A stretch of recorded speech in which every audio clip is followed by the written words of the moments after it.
say? Yeah. What's up, YouTube? Welcome back to the channel. If you're new here, I appreciate you checking it out. If you're coming back to watch another one, I appreciate you sticking around. Right now we're at 440 subscribers, I believe, and we're still on the road to 500.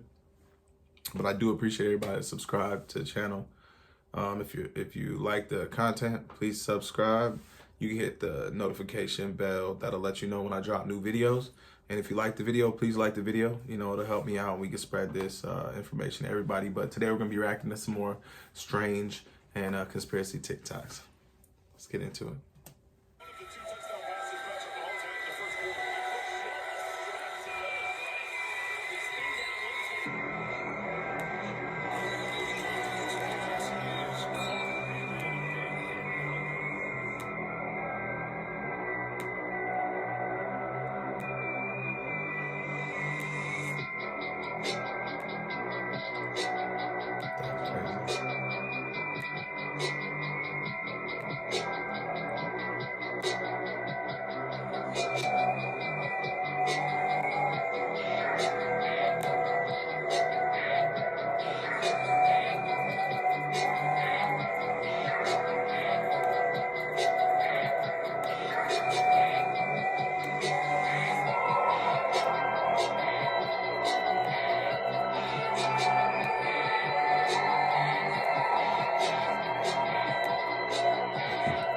What are you doing?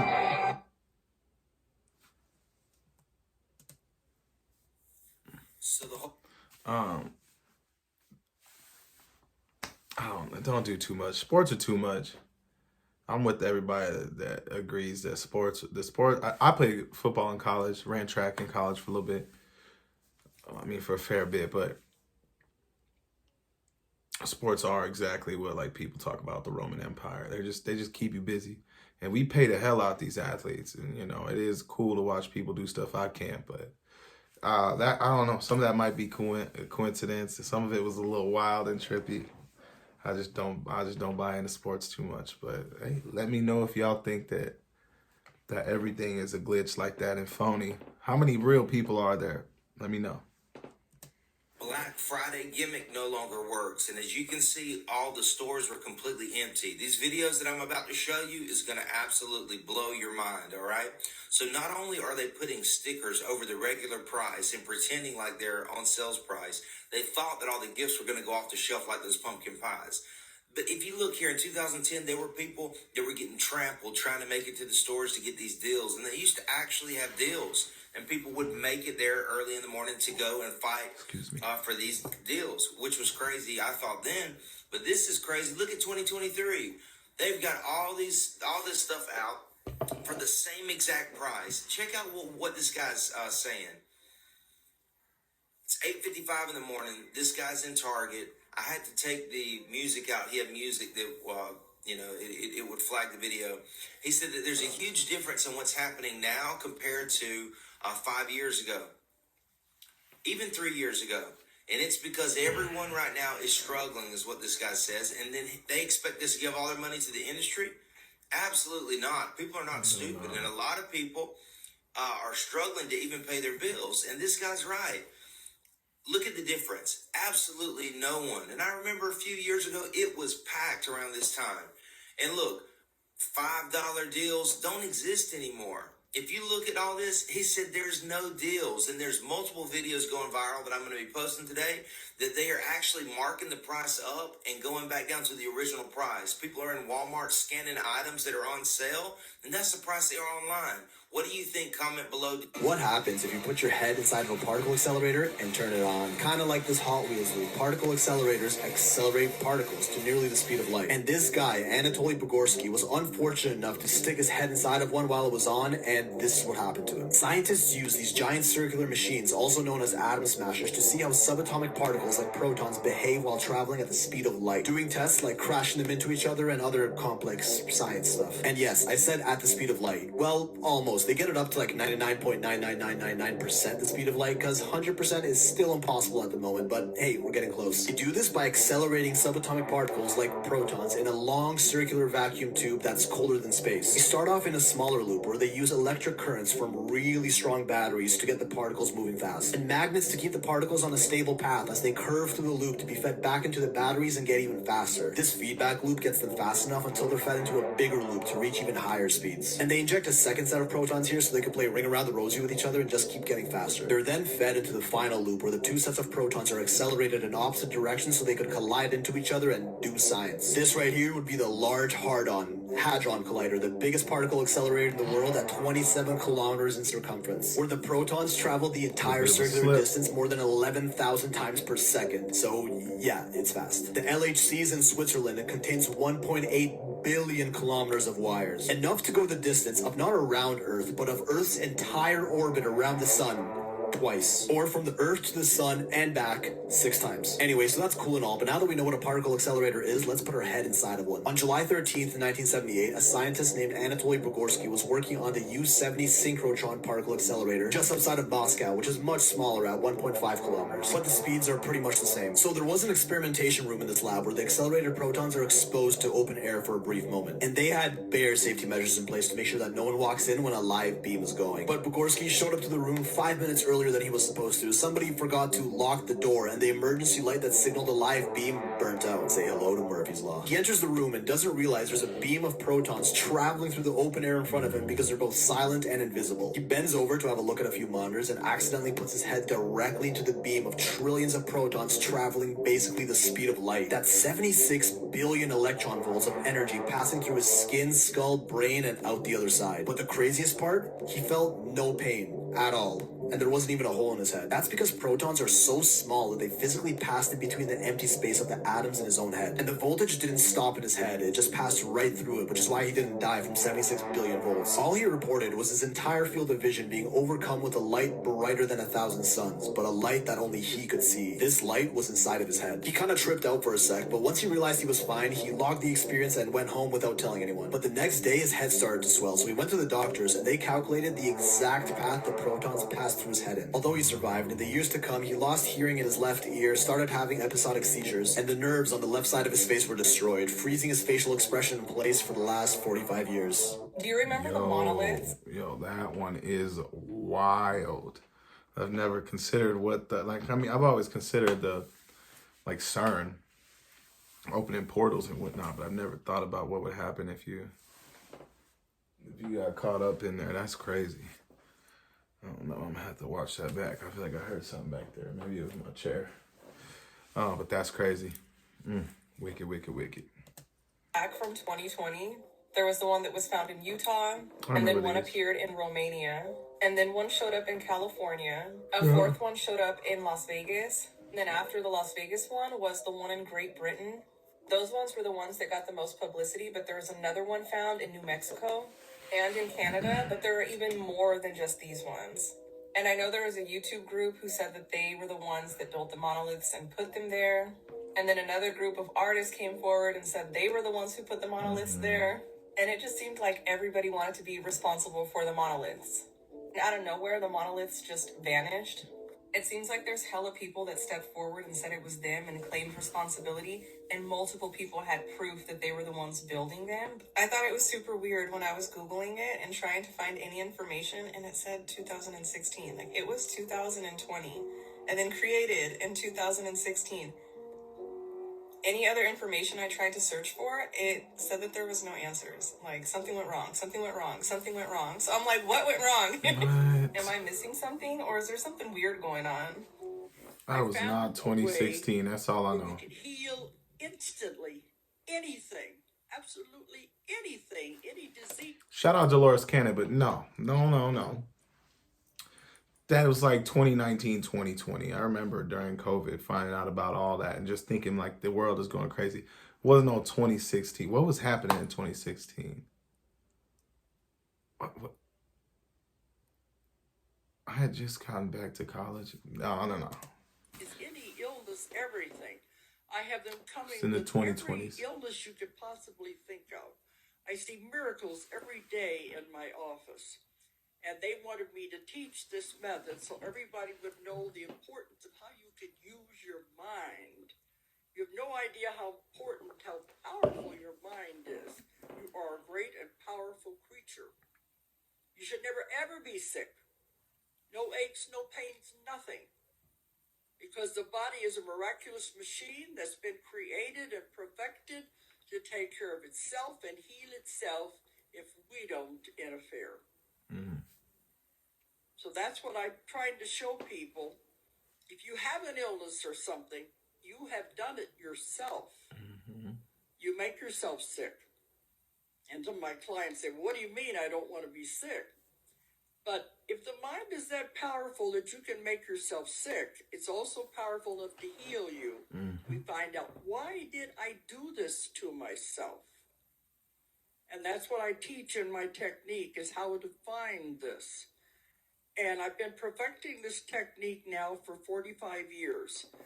And I'm teaching it everywhere, all over the world. We have thousands of students now in every country you can imagine. They're all learning it because it's fast, it's quick, and extremely effective. That's why I'm going to be here this next week. We're having one of the biggest classes I've ever had. It's going to be this week.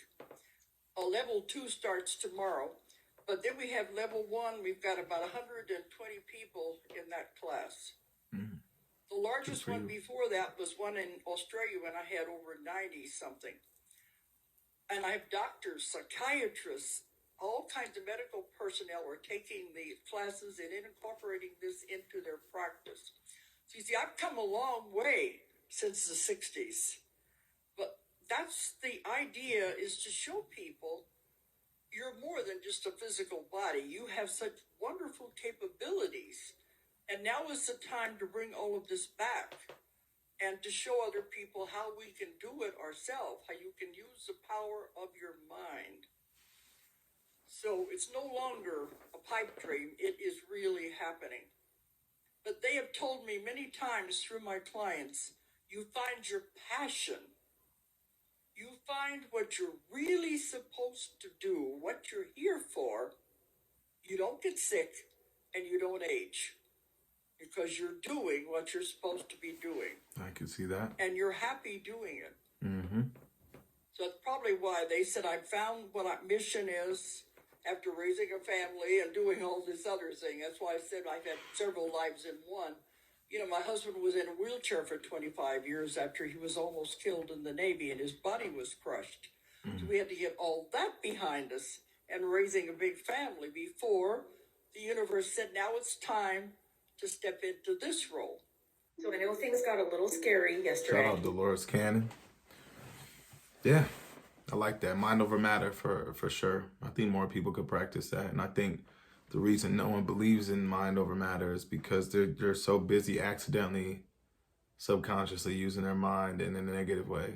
And then you don't put the same energy into positive thinking. Not everybody, I did say everybody, but a lot of people. There's a group of people that use negative thinking and they don't know that that's affecting them. And the brain is in control of everything. You can't move your body without your brain. So when you're starting at the brain with negative thoughts or thoughts about sickness or aches and pains, it's like you're just telling your body what to tell you back. And I think a lot of people could use that information, knowing that you're in control to an extent. You ain't gonna be able to intrude on what I'm doing, but you get help what you're doing. Showing you those maps of possible future timeline. First, don't go start moving out of fear. Know that you are guided, and when the time comes for you to move, an opportunity will present itself. Now we're going to be coming back to this book, Earth, The Pleiadian Keys to the Living Library by Barbara Marciniak. Time is a construct. We are under the assumption that the present springs from the past. However, the present also springs from the future. Time is collapsing in on itself. This book was published in the early 90s, and it says, with the invention of the computer, because two things can happen simultaneously at different locations, or within a nanosecond something can be shared digitally, it has actually changed time. Computers are a third-dimensional manifestation mirroring the collapse and distortion of time. The reason that we feel like time is speeding up is because our perception of time and space has changed. If you tell yourself you don't have enough time, like some of you might be feeling with all of this information about 2029, if you feel like you're running out of time, you will train your body to operate where time is going too fast for you. Then this chapter talks about how that when we break our current perception of time, we'll begin to understand that the civilization of Atlantis only collapsed and fell and sunk in our current timeline, but that there's alternate timelines where Atlantis solved their dilemmas and lived happily and still exists today. Since time is simultaneous, a planet has layers of energy grids around it, which allows its beings to experience time differently. In order to establish a new timeline, a whole new web, now you can experience multiple timelines, but for the Earth to experience an entirely different timeline, there needs to be a mass event, a primary event that anchors itself to affect all life on the planet. They say that splitting the atom was one of these events. These primary events can be public or private, but they must affect everyone on the planet. Now, we all experienced this with the pandemic. Everybody knows that time kind of changed since 2020. Time sped up and changed and just seemed a bit more fluid. So the pandemic was one of these primary events that affected everyone on the planet. And even though it is initially something negative, it caused us to change our perception of time, which enabled us to change our perception of reality, which is why so many people are waking up since then to the reality of this world and the fluidity of our future timeline. Now, we need to use our thoughts, words, emotions, and actions to create a timeline where there's no destruction, and essentially create the new Earth, which already exists in the future. I listened to this audiobook, The Divine Matrix, and everything in this book was talking about everything we've talked about in this Earth Shift series. And I know a lot of you have seen my video on 144,000. If you haven't, how did you get here? Please go back and watch it. The algorithm failed you. But anyway, in this video, I talk about how less than 1% of the population can change the entire planet, as it is prophesized in the Bible and in almost every religion and every culture. So in this book, The Divine Matrix, he not only confirms this, he gives the exact formula. He talks about Maharishi, who was a yoga guru who popularized transcendental meditation, or TM. And he had a theory that he tested with tons of researchers over 40 different experiments, starting in 1972, where they took 24 US cities and took 1% of their population and had them focus on peace. And in those cities, the crime rate decreased, where in the other cities, it rose as normal. And now this didn't only affect their crime rates, it also affected traffic accidents, emergency room visits. You can't only do it in your mind, just like we've talked about throughout this series. It needs to include emotion. The change needs to happen from inside. If you're part of the hologram, then you need to change in order to change the whole hologram. So this became known as the Maharishi effect. We're using transcendental meditation to create a state of inner peace, not just visualizing peace, creating inner peace, would be able to ripple out and affect the entire city they were in. Now, you can find this book for free on archive.org. It's a great resource if you can't afford to support the authors, although I suggest you do if you can. But right here in chapter 4, they give the exact formula. Okay, so determine the total number of people present. Let's use the example of a city with 1 million people, like they do in the book. Calculate 1% of the total. Multiply by 0.01. Then take that number, 1% of the total, and find the square root of it. Now, I can't tell you how to do that, but it says press the V on your calculator. So really grateful for calculators. So in a city of 1 million people, only 100 people would have to experience inner peace for the Maharishi effect to take place and make positive change. Now, what about a world of 8 billion? So we would only need less than 9,000 people to make an effect. That's less than the amount of people that are going to see this video. So remember how powerful. That's dope. I like that. I like that. My math was off there, but pardon me. All right, I just got off work. I'm a little tired, all right? I've been serving the world one table at a time.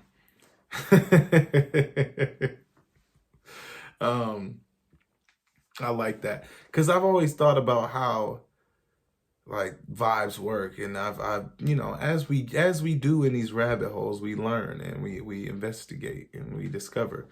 And one thing that I've discovered is I say every way too much. Figured out, man. Often people discuss how we don't need the majority. We don't need the majority to make a change. We need a select minority, in fact. But I've always wondered, like, what's the minority? Like, how many people?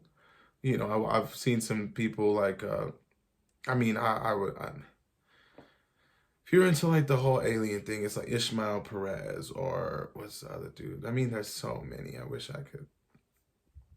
That's just the one that came to my mind, and he's one of the people that I know I've heard of. But Linda Moulton Howe and Ishmael and Corey Good, and there's like plenty of people who talk about this, like how like the world, if you just have the majority to change it, or I mean, the select minority, you don't need the majority. And I've always wondered what the number is, because I be doing my best to think positively and live, you know. We just watched The Grinch with the kiddos the other day, and my man said, like, what an altruistic daughter you have there, Lou.